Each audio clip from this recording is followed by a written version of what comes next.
HelpMeWithStats.com was used to create this tutorial that can help us understand an example of the unbiased sample variance estimate. Let's look at how we can figure out an unbiased estimate of a population of scores given a sample of scores. The population has scores 2, 4, 6, and 8. The mean of the population is 5. Let's calculate the variance of the population using the variance formula.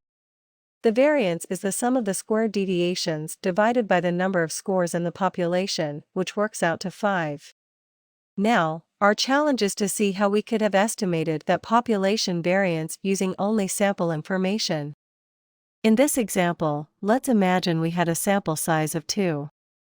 If there are 4 population scores, then there are 4 times 4 is equal to 16 possible 2-score samples. Each pair of scores that create a unique sample will have a sample mean. The sample means for all 16 pairs of scores are displayed.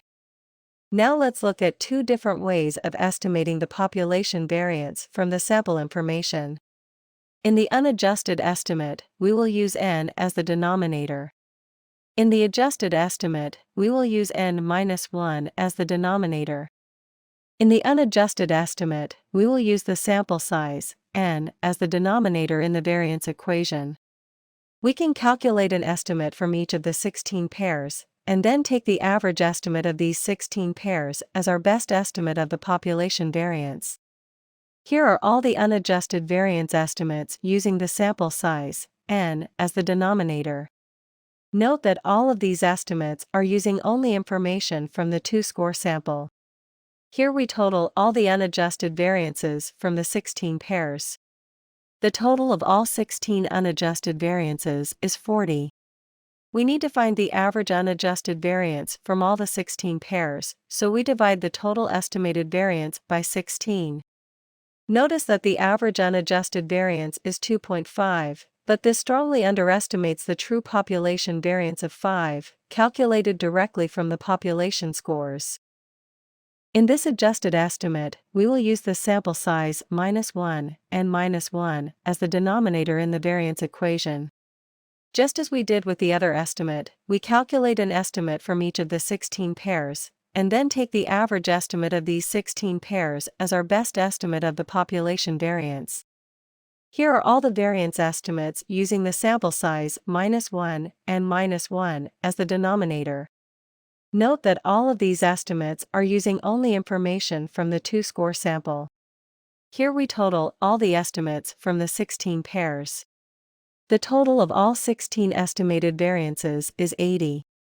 We divide the total estimated variance by 16. Notice that the average estimated variance is now 5, which is exactly the same as the population variance of 5. By using a denominator of n-1 in our variance estimate created from this sample, we've created an unbiased estimate of the population variance. For more help with statistics, HelpMeWithStats.com is a free website that has more than 70 tutorials, as videos, or as self-paced slideshows. You can also learn how to conduct more than 60 statistical analyses by watching videos that show complete solutions, or by working through an unlimited number of examples using the step-by-step problem solvers. Finally, you can access a comprehensive stats textbook with more than 685 review questions. Thanks for watching. If you find these resources valuable, please share with your friends, teachers, and professors.